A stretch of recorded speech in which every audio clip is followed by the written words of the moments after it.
Hello everybody, welcome to the channel. My name is Jay God. In today's video, I'm going to be featuring some Ghost and Haas gameplay. And I'm going to give you a little bit of spawn information on how to play the specific map because it is one of the easiest in the game. Very small. It's kind of this game's version of Nuketown. Obviously, shipment's very tiny and all that type of stuff. And this might not necessarily feel like Nuketown, but personally, after playing it for a little bit of time, it does feel a lot like it when you actually factor in the spawns. Let's go ahead and talk a little bit about the spawns and let's get into the class setup as well. So here's an overhead view of the map. You can see that there are 3 different locations that you can actually go to for domination. Then you have that top right and the far left are pretty much the 2 main spawns.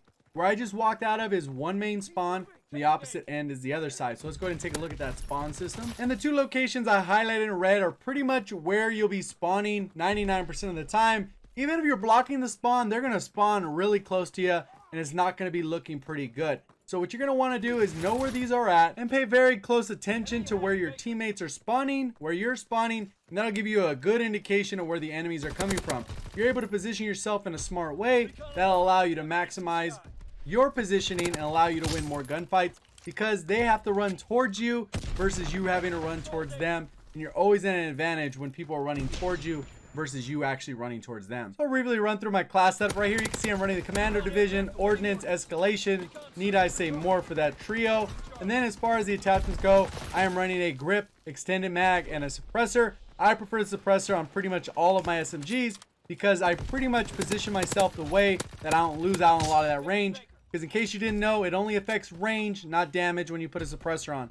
As far as the actual grip, I think the gun has reasonable recoil, very manageable. At the end of the day, I'd rather have consistency over rapid fire. That's kind of why I swap it out for that instead of having that rapid fire. So if you are enjoying the video and any of the content so far, remember to hit that like button, or if at any point you do enjoy, remember to hit that like button before you click away. Also, if you're brand new to the channel, I typically cover Call of Duty content related to news, in-game updates, best class setups, subscriber breakdowns, as well as other tips and tricks on how to improve, as well as what you saw in this video where I do kind of the map guide where spawns are so you know how to play the map. If any of that sounds interesting, make sure you subscribe, turn notifications on. I'm going to be covering a ton of content related to Black Ops 4, so hopefully you enjoy that type of content as well. Let's go ahead and get into my breakdown of the gameplay. So right here, what you're going to see is how I'm positioning myself and making sure that we get this map control. I am pushing towards the spawn. I see my teammates spawned over there, so I'm already kind of considering I need to rotate back. I did call in my already firebombing run. Paratroopers, I already know I'm going to start cycling streaks.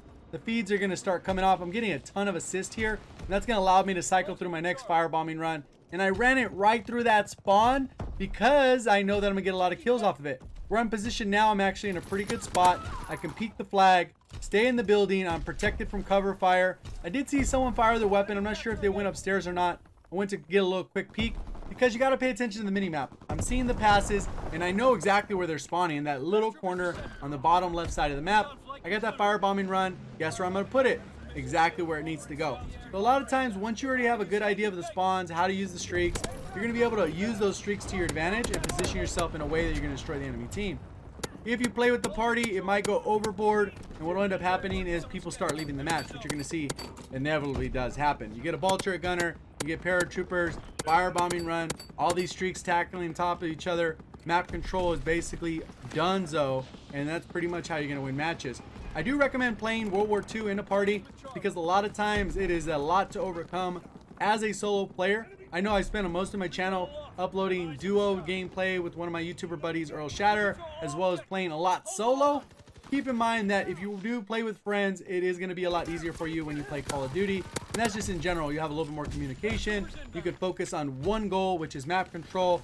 You can help with a little bit of spawn trapping or spawn influencing. So playing in a party is very advantageous. See right now we're triple capped. People are starting to load in. People left the match. Continues like that, and that's how it goes when you actually get dominance over a match. I went and skipped ahead just a little bit because the match kind of died out for a little bit, but once we finally got opponents again, we were able to take over. There is a lot of good positioning right here. You can see the spawns just flip. You can actually head glitch a lot of spots, barrels, windows, as long as you're pretty accurate. This weapon is probably a rifle map more than anything. I know a lot of people are having fun sniping with it since it's on the featured playlist. But at the end of the day, SMGs can do really well as long as you close those gaps and choose those sight lines appropriately. Right now, I can't even call my paratroopers in. We are kind of controlling this right side of the map. And then as I come around, I can see that they're still spawning behind me. We almost have a split spawn. You can see some guy try to jump on the objective. Now they're all in front of me. This recon is going to be very advantageous to the team and knowing exactly where the enemies are coming from. I almost pre-fire some slots. You can see how quick I kind of acknowledge where the spawns are. Even though we're triple capping, trying to position myself in a way that we can actually maintain these streaks. You can see I'm unstoppable. This streak setup, low streak setup, having map awareness with the recon, firebombing run clears up those spawns. Paratroopers allows them to get killed off a spawn. V2 rocket, pretty easy map control there. Wasn't my V2 rocket, it was a teammate of mine. But you can see that people are going off still.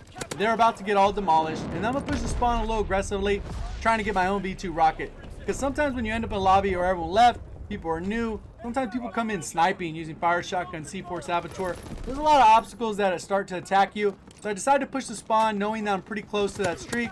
Take that guy out. And then I push this too aggressively, and somehow, you're going to see right here, I get kind of like insta-melted because both guys shot at me. But it looks like one guy hit me 5 times, the other guy hit me once. At the end of the day, this is how you want to play the map. You want to use streaks that take out areas. Fighter pilot's going to be amazing on this map just because you can clear out those wide open areas. As long as your team holds this middle building, it's pretty easy. You can shoot people mostly out of spawn. It's kind of more of a fun playlist. They didn't actually think it out well. And the reason why I say they didn't think it out well, because the spawns are not good. You're almost more than likely going to get killed multiple times coming out of spawn. You can see that little craziness there. I was just being a little gung-ho, shooting my weapon, having a little bit of fun. And to be honest with you, this is probably the last time I will ever use the PPSH in World War II. I didn't use it very often, but I thought, hey, you know what, one of my last videos, I'm going to use a PPSH, have a little bit of fun with it. Just kind of play the game casually the way it's meant to be played and have as most fun as possible. If you did enjoy the video, remember to hit that like button. If you're brand new to the channel, keep up to date with all future Call of Duty content by subscribing, hitting that little bell to make sure notifications on. See you guys on the next one. Thank you for watching, and as always, have a great day.